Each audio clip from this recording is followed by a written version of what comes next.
खरी देशभक्ती याच्यावर मी नुकताच एक व्हिडिओ अपलोड केला. ही तुमच्या आतमध्ये असावी लागते,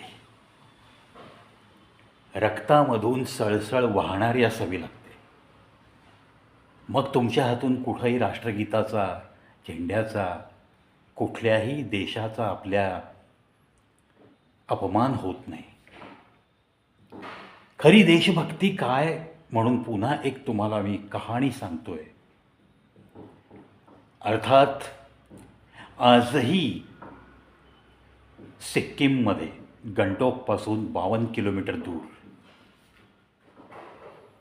नाथुला पास, चायना बॉर्डरच्या जवळचा हा भाग, इंडियन टेरिटरी, ज्या ठिकाणी सीमांचं रक्षण करण्यासाठी आपल्या भारतीय सैन्याच्या पोस्ट आहेत. पेट्रोलिंगसाठी त्या पोस्टवरनं काही सैनिक नेहमी जा ये करत असतात. वरच्या पॉईंटवरती काही अन्नपदार्थ द्यायचे असतील, काही सामान न्यायचं असेल तर आजही खेचरांच्या वस्तीत त्यांच्या पाठीवर ते रचून त्यांच्यासोबत चालत चालत हे वरपर्यंत घेऊन गेलं जातं.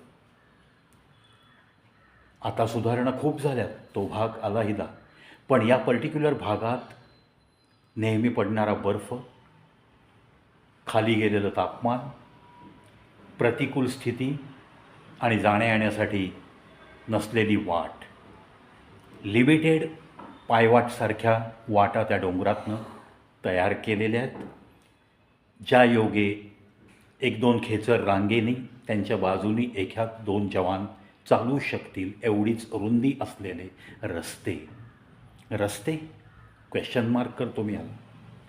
अशा प्रतिकूल परिस्थितीत आपले जवान तिथं राहतात, सीमांचं रक्षण करतात, डोळ्यात तेल घालून त्या सीमांचं रक्षण सुरू असतं. म्हणून तुम्ही आम्ही थाटात देशभक्तीची गाणी ऐकत झेंडावंदन करतोय. अशीच या गंटोकमधल्या नाथुला पास इथं असलेल्या बाबा हरभजन मंदिर, या मंदिराच्या भोवती घुटमळणारी ही कहाणी. बाबा हरभजन सिंग पंजाबमधल्या एका शेतकऱ्याचा मुलगा, लहानपणापासून स्वप्न पाहत कि एक दिन मैं इस वर्दी पहनकर इंडियन आर्मी को जॉइन करूँगा. आणि अतिशय तरुण वयात, साधारण 20 ते 23 या वयोगटात असतानाच बाबा हरभजन सिंग आपल्या इंडियन आर्मीमधल्या पंजाब रेजिमेंटमध्ये दाखल झाले. पोस्टिंग मिळालं सिक्कीम बॉर्डर एरिया, नाथुला पासच्या आसपासचा एरिया. अत्यंत प्रतिकूल परिस्थितीमध्ये एक नवीन लागलेला जवान ते पोस्टिंग स्वीकारतो आणि इमाने इतबारे आपली ड्युटी सुरू करतो. अतिशय खेळीमेळीचा स्वभाव, सहकाऱ्यांच्या विषयी नेहमीच सद्भावना आणि नेहमीच कामासाठी हिरिरीने पुढं. मग ड्युटीमध्ये काहीही आपल्या कमांडरनी सांगू दे, बाबा हरभजन सिंग एका पायावर तयार. अशीच त्यांना एक दिवस ड्यूटी लागली पेट्रोलिंग करता करता कि थोड़ा बहुत ये सामान है, ऊपर की पोस्ट पे पहुंचाना है. खेचरांना घेऊन बाबा हरभजन, एका हातात रायफल, खेचरावरती लादलेलं सामान, नजर एकदम चौकस, आणि जी काही ड्यूटी दिली आहे ती इमाने इतबारी करण्यासाठी तो निघाला. बाबा हरभजन सिंग यांना रस्त्यामध्ये वरून एक शिळा खाली येते हे दिसलं. कसं बसं त्यांनी स्वतःला आणि खेचरांना वाचवलं, पण शेवटी ते जनावर, खेचर गोंधळलं. पायवाट छोटीशी, खेचर गोंधळल्यामुळं त्यांना सावरता सावरता हरभजन सिंग यांचा तोल गेला. खाली खोल दरी, थंड पाण्याची ती वाहती नदी. हरभजन सिंग यांचा आपल्या सैन्याने 2 ते 3 दिवस शोध घेतला आणि नंतर मिसिंग इन ॲक्शन असं म्हणून फाईल बंद झाली. शेवटी हरभजन सिंग कोणालाही सापडले नाहीत. ना त्यांचा मृतदेह सापडला, ना त्यांचा काही थान पत्ता. आर्मीने जंग पछाडलं. प्रतिकूल वातावरणात त्यांचा शोध घेण्याचा आटोकाट प्रयत्न केला, पण नाही. 4-5 दिवस असेच गेले. शेवटी हरभजन सिंग यांचा विरह त्यांच्या मित्रांना सतत जाणवत होता. कारण एक हरहुन्नरी व्यक्तिमत्व होतं. सगळ्यांना सामावून घेत, सगळ्यांवरती प्रेम करत, आपली ड्युटीशी एकनिष्ठ राहत तो काम करत होता. आणि मग याचाच परिणाम, एका मित्राच्या स्वप्नात हरभजन सिंग बाबा आले. मित्र त्यांना प्रेमाने बाबा म्हणायचे. बाबांनी स्वप्नात येऊन त्या मित्राला सांगितलं की मी इथून पडलो, या नदीत वाहत मी इथं पोचलो, तिथं माझं शरीर आहे, पार्थिव माझ्या एका दगडाखाली तुम्हाला मिळेल. झालं. नकाशा काढला गेला. तो स्पॉट शोधायला आपल्या आर्मीचे लोक सरसावले आणि एक टीम त्या नकाशाप्रमाणे स्वप्नात जे काही दर्शवलं होतं हुबेहूब त्या पद्धतीने बाबा हरभजन सिंग यांचं शव सापडलं. थंड वातावरण, सतत बर्फ पडतोय, बाजूनी वाहणारी नदी आहे, गारठा आहे, त्याच्यामुळं ते शव आहे तसं होतं. बाबा हरभजन सिंग शरीराने तर गेले, पण बाबा हरभजन घोड्यावरून अजूनही पेट्रोलिंग करतायत आणि आमच्या चायनाच्या हद्दीत येत आहेत हे सांगायला फ्लॅग मिटिंगच्या वेळेस चायनाकडचे एक कॅप्टन आपल्या कॅप्टनला सांगत होते की उसे समजाव नाही तो हम गोली से उडा देंगे. आपल्या कॅप्टनच्या लक्षात आलं. बाबा हरभजन सिंग यांचा एकनिष्ठपणा त्या कॅप्टनला माहीत होता. ते काही बोलले नाहीत. त्यांच्या लक्षात आली गोष्ट, जे काही घडतं आहे ते प्रचंड देशभक्तीमुळं घडतं आहे.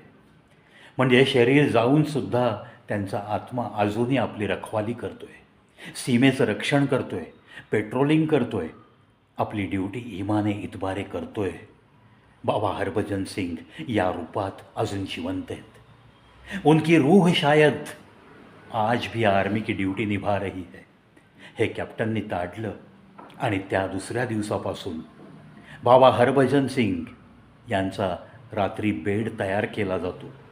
त्यांच्या शूजला पॉलिश केलं जातं. त्यांच्या वर्दीला सकाळी इस्त्री केली जाते. आणि आश्चर्य, त्यांच्या मित्रांना दुसऱ्या दिवशी सकाळी काय दृश्य दिसतं. वर्दी विस्कटलेली आहे, म्हणजेच कुठेतरी बाहेर बर्फात फेरफटका मारायला जाऊन आले कोणीतरी. बुटावरती थोडासा बर्फ, थोडीशी माती, असं संमिश्र काहीतरी आहे, म्हणजेच बूट कोणीतरी घातलेत पायात आणि कोणीतरी फेरफटका मारून आले. बेडवरती व्यवस्थित अंतरलेलं बेडशीट ते सुरकुतलेलं दिसतं. कोणीतरी इथे थोडा वेळ आराम पण केला आहे. चादर विस्कटलेली आहे. या घटना घडतायत. 1963 साली बहुतेक हरभजन सिंग जॉईन झाले होते आणि आज त्यांना जाऊन इतकी वर्ष झाली तरीसुद्धा असे भास होतात. म्हणून बाबा हरभजन सिंग यांचं तिथं मंदिर केलेलं आहे. गंटोकपासून 52-53 किलोमीटर, अर्थात हा रेस्ट्रिक्टेड एरिया आहे. मुद्दाम सांगतो आहे, या रेस्ट्रिक्टेड एरियामध्ये जाण्यासाठी तुम्हाला आर्मीची आणि सिक्कीम सरकारची एक स्पेशल परमिशन काढावी लागते. त्यामुळं उगाच उठलं की सुटलं कोणीही हरभजन सिंग दर्शनाला जातो असं नाही करता येणार. आजही आर्मीतला प्रत्येक जवान हेच जाणतो की हरभजन सिंग एक सच्चा देशभक्त, उसकी रूह आज भी नथुला पास एरिया में हमारी इंडियन आर्मी को हेल्प करती है. सीमा का रक्षण करने में वो बस जारी है उनकी ड्यूटी. ऐसे ही सब लोग मानते हैं और इसीलिए हरभजन सिंग मंदिर पे माथा टेकने जाता है हर जवान. मित्रांनो, ही एका जांबाज सैनिकाची, एका देशभक्त सैनिकाची ही कहाणी आहे. आणि अक्षरशः नथुला पास ह्या ठिकाणी आजही ते हरभजन बाबा मंदिर आहे. तिथून पुढं जायच्या आधी प्रत्येक जवान तिथं माथा टेकतो एका श्रद्धेने की देशभक्ती अशी पाहिजे, इतक्या टोकाची पाहिजे. माणूस जातो पण तरी पण त्याचा आत्मा मात्र तिथंच घुटमळत राहतो, कारण त्याच्या मनामध्ये प्रचंड मोठ्या प्रमाणात देशभक्ती होती. देशाची सेवा करणं हे त्याचं ब्रीद होतं. आणि अचानक त्याला हे जग सोडून जावं लागलं. ऐसा भी होता है दोस्तों, दुनिया में ऐसा भी कुछ होता है जिसका जवाब सायन्स के पास नहीं है, असंच म्हणावं लागेल ना. हरभजन सिंग यांच्या देशभक्तीस कवी ब्रावीज शो यूट्यूब चॅनलचा कडक सॅल्यूट. जर आर्मीतला प्रत्येक जवान या बाबा हरभजन सिंग मंदिरात माथा टेकत असेल तर त्या प्रत्येक जवानाच्या चरणावर हा प्रवी माथा टेकतोय. जय हिंद, जय भारत.